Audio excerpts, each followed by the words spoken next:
एक गांव में एक सावित्री नाम की औरत रहती थी।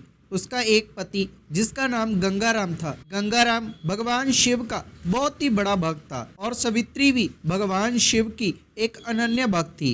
दोनों पति पत्नी भगवान शिव की पूजा किया करते थे और मंदिर में आकर भगवान शिव के आरती और पूजा किया करते थे। गांव के सभी लोग उस मंदिर में जाकर अपनी अपनी मनोकामना मांगते थे। गंगाराम खेती करता था और खेती के कारण वो बहुत ही परेशान था क्योंकि फसल उगाई हुई थी लेकिन अभी बारिश नहीं हुई थी। गांव के सभी लोग बारिश की उड़ीक कर रहे थे लेकिन बारिश होने का नाम नहीं रह रही थी। इसी कारण गांव के सभी लोग परेशान भी थे और उनके पास खाने को इतने पैसे भी नहीं बचे थे। गांव के मुखिया जी जिनकी जमीन पर वो मंदिर बना था वो भी मंदिर में आकर पूजा किया करते थे। लेकिन एक दिन गांव के मुखिया जी के पास उनका एक दोस्त जो कि बहुत ही अमीर था और बड़ी बड़ी फैक्ट्रियां बनाने का काम किया करता था, वो वहां पर आता है और गांव के मुखिया जी से कहता है कि आप मुझे ये मंदिर वाली जमीन दे दें तो मैं वहां पर एक अच्छी सी फैक्ट्री बनवाऊंगा और आपको भी उस जमीन का बहुत ही बढ़िया दाम दूंगा। गांव के मुखिया ये बात सुनकर लालच में आ जाते हैं और उन्हें कहते हैं कि ठीक है, आप ये जमीन खरीद लो।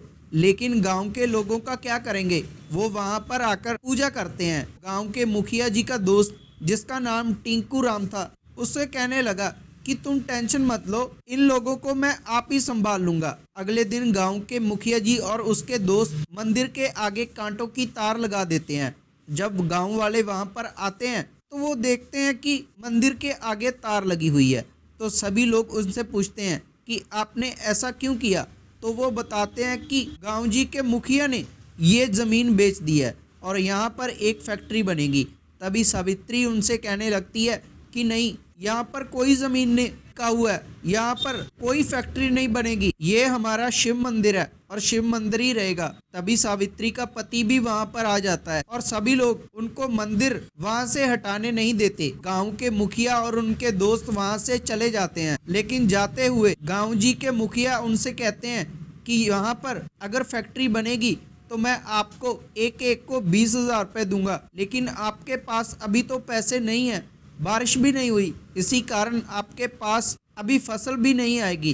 तुम चाहते हो तो 20,000 रुपये ले सकते हो। ऐसा बोलकर दोनों वहाँ से चले जाते हैं। तभी जब शाम होती है गांव के आधे लोग गांव के मुखिया जी के पास आते हैं और उनके पास आकर कहते हैं कि हम आपके साथ हैं, आप जो चाहो वो कर सकते हो, हमको पैसे से मतलब है। तभी थोड़े थोड़े इंसान गांव के सभी लोग गांव जी के मुखिया के पास आते हैं और उनसे पैसे लेकर वहां से चले जाते हैं। लेकिन सावित्री और उसका पति पैसे बिल्कुल नहीं लेते। सावित्री के सपने में भगवान शिव आते हैं और उसे कहते हैं कि बेटा, तुम यहाँ पर धूमधाम से शिवरात्रि मनाना, फिर मेरी कृपा आपके साथ होगी। तभी थोड़े दिन बाद शिवरात्रि आती है और गाँव के सभी लोग सेठ जी के पास होते हैं।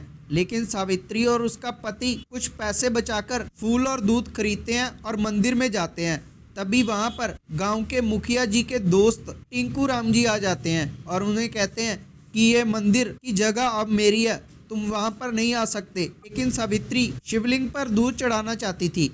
तभी वहां पर दो गुंडे आ जाते हैं और उन दोनों को पकड़ लेते हैं। लेकिन जब उनको पकड़ने लगते हैं तो सावित्री के पास जो दूध होता है वो शिवलिंग पर चला जाता है और महादेव उनसे बहुत प्रसन्न होते हैं। तभी वहां पर महादेव खुद साक्षात दर्शन देते हैं और सभी को कहते हैं कि ये मेरे सच्चे भक्त हैं। गाँव वालों, तुम भी एक गलत इंसान का साथ दे रहे थे। तभी महादेव अपनी कृपा से सावित्री और उसके पति को धनवान करते रहते हैं और सावित्री कहती है कि प्रभु, हमें ऐसा कुछ नहीं चाहिए, गांव में बारिश नहीं हुई, आप बारिश कर दीजिए ताकि सभी अपने घर में अच्छे से रोटी खा सकें। भगवान शिव की कृपा से बारिश भी होती है, लेकिन सावित्री और उसके पति के पास बहुत सा धन भी आ जाता है। तभी गांव के मुखिया और उसके दोस्त उस मंदिर को हटाने की सोचना छोड़ देते हैं और भगवान शिव से वो माफी मांगते हैं। अब उस मंदिर में दूर दूर से लोग आने लगे थे और अपनी पूजा करने लगे थे। ये थी आज की वीडियो। अगर आपको वीडियो अच्छी लगी तो वीडियो को लाइक करना